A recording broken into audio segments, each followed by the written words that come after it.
लोकसभा चुनाव के नतीजों के बाद राजनीतिक दलों में मंथन जारी है। केंद्रीय सत्ता में बैठी बीजेपी ने तीसरी बार सरकार बना तो ली, लेकिन ये उनके लिए किसी रियलिटी चेक की तरह आया।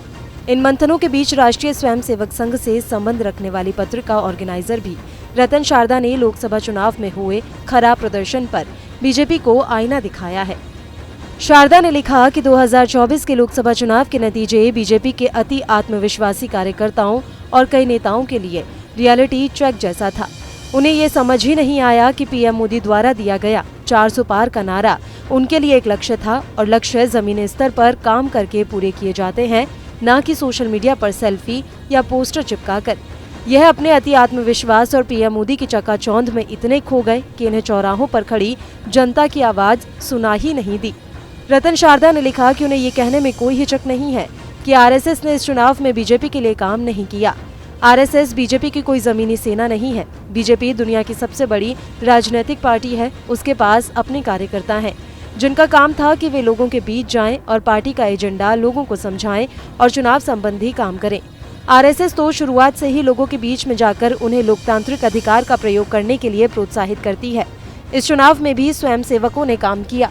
अकेले दिल्ली में 1 लाख से ज्यादा मीटिंग हुई। स्वयंसेवकों और अपने वैचारिक साथियों को साथ लेने के लिए बीजेपी के कार्यकर्ताओं और लोकल नेताओं को उन तक पहुंचना होता है, उनकी सलाह लेनी होती है। लेकिन इस बार वे अपने अति आत्मविश्वास की आएगा तो मोदी ही, और अब की बार 400 पार की चकाचौंध में इतने खो गए कि उन्होंने पुराने कार्यकर्ताओं तक पहुँचने की जरूरत ही नहीं समझी। शारदा के अनुसार 543 सीटों पर केवल मोदी चुनाव लड़ रहे थे। इस बात का एक सीमित प्रभाव है। ये बात तब और ज्यादा आत्मघाती हो जाती है जब किसी क्षेत्र में क्षेत्रीय नेताओं की कीमत पर किसी नए नेता की पैराशूट लैंडिंग करा दी जाए। किसी बाहर से आए नेता को आगे बढ़ाकर किसी पुराने कार्यकर्ता को पीछे कर देना कार्यकर्ताओं के मन में संदेह पैदा करता है।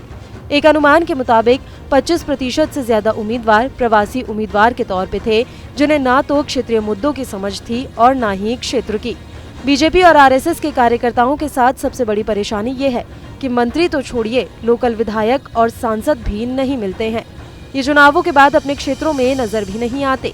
5 साल की सांसदी और विधायकी में आप इनके क्षेत्र में हुए दौरों को अंगुलियों पर गिन सकते हैं।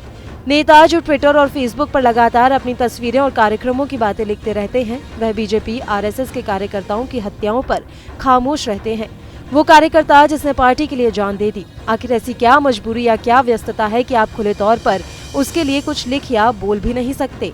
वो लोग जो खुले तौर पर भगवान राम और हिंदू धर्म को गाली देते थे, उनका पार्टी में रेड कारपेट बिछाकर स्वागत किया गया, जबकि आपने अपने मजबूत कार्यकर्ता नुपुर शर्मा को दुनिया भर के सामने अकेला छोड़ दिया।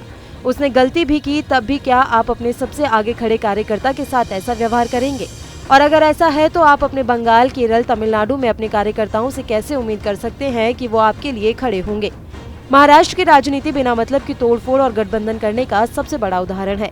अजित पवार के नेतृत्व में एनसीपी के गुट के साथ आपने तब गठबंधन किया जब आप शिंदे सेना के साथ गठबंधन में बहुमत के साथ सरकार चला रहे थे। शरद पवार अपने आप ही कुछ सालों में सक्रिय राजनीति से दूर हो जाते और 2 भाई बहन की लड़ाई में एनसीपी अपने आप ही कमजोर हो जाती। तो फिर आखिर किसकी सलाह पर आपने अजित पवार के साथ समझौता किया, वो भी तब जब वो आपको एक बार धोखा दे चुके थे। बीजेपी के साधारण कार्यकर्ता इससे ठगा हुआ महसूस करते हैं, क्योंकि जमीनी कार्यकर्ता लगातार कांग्रेसी सोच से लड़ते हुए आ रहे थे और आपने एक झटके में उन्हीं नेताओं को अपने सिर के ऊपर बिठा दिया।